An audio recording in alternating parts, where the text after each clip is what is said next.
ඔයාලව අදත් MLDN studio YouTube channel එකට සාදරයෙන් පිළිගන්නවා. ඉතින් මම අද ඔයාලට ගෙනත් තියෙන්නේ ඔයාලට ගොඩක් වැදගත්ම වෙන වීඩියෝ එකක්. ඉතින් මම අද වීඩියෝ එක කියලා දෙන්න යන්නේ කොහොමද ඔයාගේ ෆෝන් එකේ storage full නම් මොනවා වැඩේ කරත් storage එක අඩු වෙන්නේ නැත්තම්.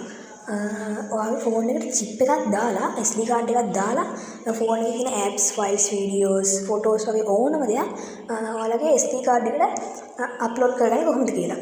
ඉතින් මම වැඩි කතා නැතුව අපි ඒක බලමු කොහොමද කරන්නේ කියලා. හරි එහෙනම් අපි යමු වීඩියෝ එකට.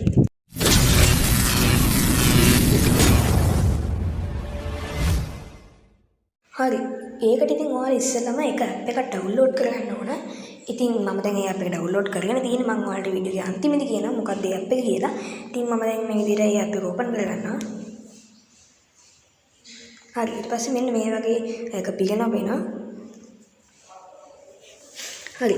දැන් ඔයා මේ app එකේ pro version එක ගන්නවා නම් මෙතනින් continue දීලා pro version එක ගන්න පුළුවන්. නැත්තම් ඕන නැත්නම් ඔයාලට මෙතන කාතික icon එක දීලා ඒක නැති කරගන්න පුළුවන්. හරි. ඊට පස්සේ මෙන්න මේ වගේ මෙතන පොඩ්ඩක් කැඩිලා මෙතන වැටෙනවා okay කියලා. අන්න ඒක කරන්න. හරි. දැන් ඔයාලට වෙන ඇති මෙතන අපේ ෆෝන් එකේ තියෙන සියලුම apps ටික පේනනේ මෙතන.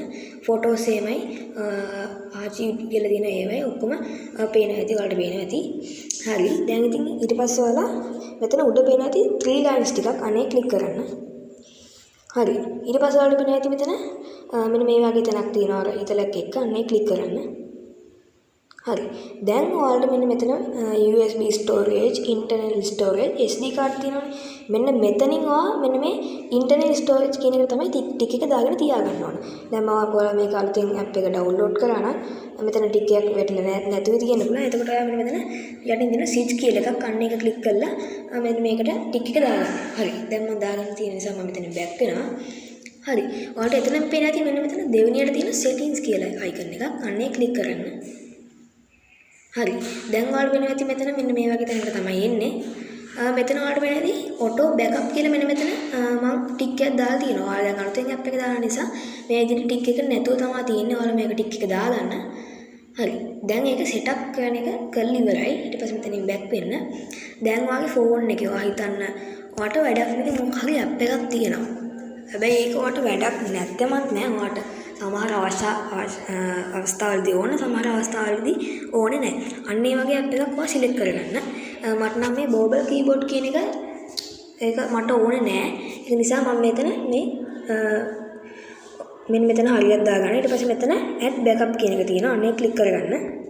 හරි. දැන් ඒකේ add backup කියන එකට දුන්නාට පස්සේ දැන් ඒක ඔයාලට වෙනවා ඇති මෙතන මේ නිල් පාටින් පොඩි කොටුවක් වගේ එකක් තියෙනවා. දැන් ඒ කියන්නේ backup වෙලා ඉවරයි.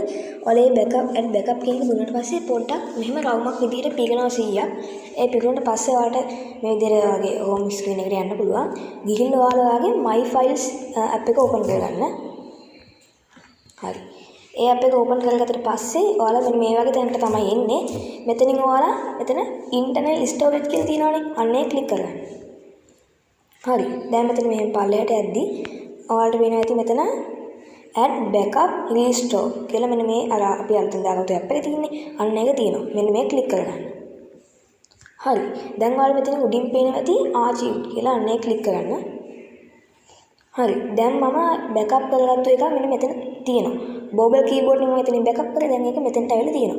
දැන් මේක ඔයාලට මම නම් වැඩි පාවිච්චි කරන්නේ නැති හින්දා තමයි මේක මම මෙතන මේ විදිහට backup කරගෙන මෙතෙන්ට දාගත්තේ. දැන් ඔයාලා මේක විදිහට මෙහෙම right click කරගෙන ඉඳලා පස්සේ මෙතන ඔයාලට වෙනවා ඇති move කියලා icon එකක් එන මෙන්න මෙතන මෙන්න මේ click කරගන්න. හරි. දැන් මෙතනින් ඔයා මෙහෙම back වෙන්න.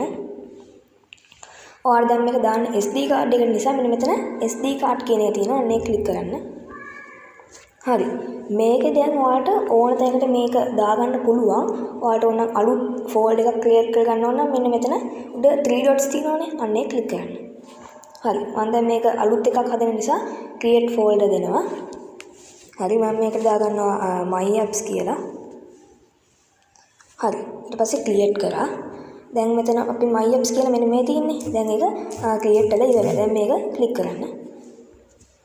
හරි. දැන් මෙන්න මේකට තමයි මම අතනින් බෑකප් කරගත්තු app එක දාන්න. ඉතින් ඒක නිසා මෙතන move here කියන එක දෙන්න. හරි. දැන් ඒක මෙතෙන්ට ආවා. දැන් කිසි ප්‍රශ්නයක් නැහැ. දැන් ඔයාලගේ ඒක ඇප් එක මෙතනනේ තියෙන්නේ. ඔයාලට මේක මේ ෆෝන් එකෙන් ඩිලීට් කරගන්න පුළුවන්. අන්ස්ටෝල් කරගන්න පුළුවන්. එතකොට දැන් මේ ඇප් එක ඔයාගේ ෆෝන් එකෙන් අල්ලගත්තු ඉඩ ප්‍රමාණය ඔයාලට ආපහු ලැබෙනවා. එතකොට මේ ෆෝන් එක තියෙන්නේ ඔයාගේ මෙන්න මේ ඇප් එක තියෙන්නේ ඔයාගේ ෆෝන් එකේ නෙවෙයි ඔයාගේ SD කාඩ් එකේ. දැන් මේක ඔයාලට වෙන වෙලාවක ඕන වෙනවා. ඒ ආයි කරන් තියෙන ඔයාලට my file ඇප් එකට ගිහිල්ලා මම වලට යන්නම්කෝ. මෙන්න මේ විදිහට SD කාඩ් කියන එක තෝරගන්න. ඊට පස්සේ ගියාට පස්සේ ඔයාලට වෙන්නේ නැති මම අලුතින් හදාගත්තේ my apps කියලා මෙන්න මෙතන තියෙනවා my apps කියන එක. හරියන ඒ ක්ලික් කරගන්න. හරි. දැන් ඔයාලට වෙන්නේ නැති මෙතන global keyboard කියලා තියෙනවා. අපි අර හදාගත්තු බෑකප් එක තමයි මෙතන තියෙන්නේ. දැන් මේක ෆෝන් එකේ නෑ අන්ස්ටෝල් කරලා තියෙන්නේ. මේක SD කාඩ් එකේ තමයි තියෙන්නේ. දැන් මේක ආයි ෆෝන් එකට ගන්න ඕන නම් මෙන්න මේක ක්ලික් කරගන්න.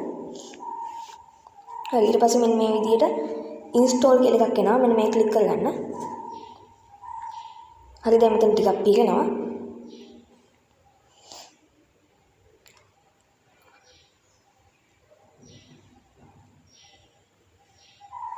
හරි. දැන් ඔයාලට වෙනවා ඇති මෙතන app installed කියලා පෙන්නනවා. open තියෙනවා, done තියෙනවා. ඕනනම් ඔයාලට open කරලා එහෙම යන්නත් පුළුවන්. done කියන එක දෙන්නත් පුළුවන්. හරි. දැන් ඔයාලට වෙනවා ඇති මේ app එක ආපහු අපේ ෆෝන් එකට ඇවිල්ලා තියෙනවා. දැන් ඔයාලට ආයි මේක වගේ වැඩේ කරගෙන ආයි මේක ෆෝන් එකට ඕනේ නැහැ, ස්ටෝරේජ් නැති නිසා ආයි මේක දාන්න ඕන නම් ආයි මේක අන්ස්ටෝල් කරන්න පුළුවන්. ඒ වුණාට පස්සේ ඔයාලට ආයි අර apps වලට ගිහිල්ලා SD card එකේ apps වලට ගිහිල්ලා ආයි මේක ෆෝන් එකටම දාගන්න පුළුවන්. ඉතින් හරි ඒ විදිහට ඔයාලට ඕනම app එකක් ෆෝන් එකට SD card එකට අප්ලෝඩ් කරන්න පුළුවන්. හරි ඉතින් මම ඔයාලට app එකේ නම කියනවා කිව්වනේ. app එකේ නම තමයි backup and restore කියලා Play Store එකේ සර්ච් කරාට පස්සේ ඔයාලට ඒ app එකේ ඉන්ස්ටෝල් කරගෙන මම මුලදී කියලා දුන්න විදිහට සෙටප් කරගෙන මෙන්න මේ විදිහට කරගන්න. හරි ඉතින් ඔයාලා අද මගේ වීඩියෝ එක මොනවා හරි දෙයක් දැනගත්තා නම් මගේ වීඩියෝ එක subscribe කරන්න, like කරන්න, comment කරන්න. එහෙනම් හැමෝටම goodbye.